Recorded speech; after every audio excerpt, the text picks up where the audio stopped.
global happenings today. We communicate, we analyze global news. Stay tuned. Hello, beautiful people. Welcome to Global Happenings today. Do you know that Nnamdi Kanu was a one-time politician? I was as shocked when I heard this as you probably will be. In a moment, you're going to find out what transpired and what happened that made Nnamdi Kanu to leave Nigerian active politics and to form Radio Biafra, where his agitation became louder and stronger. Even his deputy was one time with him. In a moment, we're going to find out all this and much more. Then, of course, we're going to find out also what happened, why and how Serikin Hausawa in an Onitsha found his way to Soludo, the governor of Anambra's office, what they discussed and learned, and what's the fate of the northerners in Southeast Anambra in particular. We're going to ram these two news very quickly into one. But before we do that, we'd like you to subscribe to our channel by clicking on the red subscribe button. Beside it, you see a bell notification icon. Please go ahead, click on it to get notified as soon as you update our channel on YouTube. Let us start with how the leader of the indigenous people of Biafra, Nnamdi Kanu, moved from being a politician to being a super Biafran activist. Okay, now let's go straight into the news. Well, former chairman of the All Progressive Grand Alliance, APGA, Chukwas Okore, has disclosed why Nnamdi Kanu, the leader of the indigenous people of Biafra, IPOB, left the party to join Radio Biafra. Okore said the frustrations by those who hijacked APGA made Kanu and some others to leave the party for Radio Biafra. He disclosed that under his leadership of APGA, Kanu and the former deputy leader of IPOB, that's Indigenous People of Biafra, Uchemefo, Egbema, and other agitators were members of APGA. Speaking at an event in Enugu on Wednesday, Okoro said things happened in APGA barely 2 years after it was founded. Just barely a year after it triggered off a revolution in Nigeria. We didn't abandon the ship. We struggled to save the soul of APGA. We struggled for 8 years, and the Supreme Court up to 3 times, and no court ever ruled that APGA had a new national chairman. In 2012, we founded UPP. In the same 2012, all our leaders from diaspora, including Nnamdi Kanu, Uchemefo, Egbema, all of them said they were tired of the political process in Nigeria and they moved on to join Radio Biafra. When that UPP could not move forward in 2020, we decided to try our hands with the ruling party, the APC. We collapsed our structure into APC. That was a difficult decision for us to make. But at the end of the day, we weren't too comfortable even in APC. Having been in opposition, fighting a particular cause for several decades, it was not so easy to change from the characteristics that you have. Now you have an idea of what must have transpired. And let's find out what Serikin Hausawa told Soludo, that is breaking ranks. Well, my interaction today with the leadership, according to the news, said my interaction with the leadership of the Anambra Muslim community was quite revealing.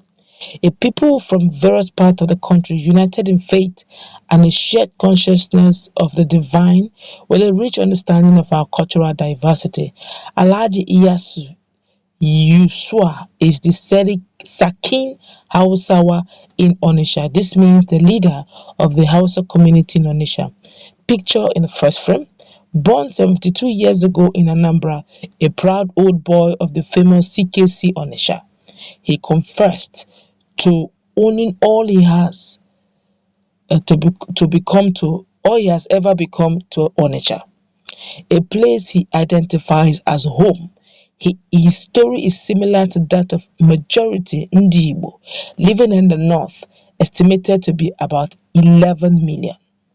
I'm deeply touched by their deep understanding of the challenges we face as a people, They are not ignorant of the ploy by criminal elements to cause disaffection through stoking ethnic and religious tension in order to further their criminal enterprise. We know better. The people now know better. The world is made up of two groups of people, the good and the bad. In every ethnic, religious, or tribal group, you will find these two groups of people. Our government is committed to protecting the lives, the properties, and the rights of all lawful citizens within the state. I swore to do this, and I will keep to it. I look forward to events and programs that will deepen interfaith and interreligious harmony in our great state. We are the light of the nation. We cannot be placed under the bushel.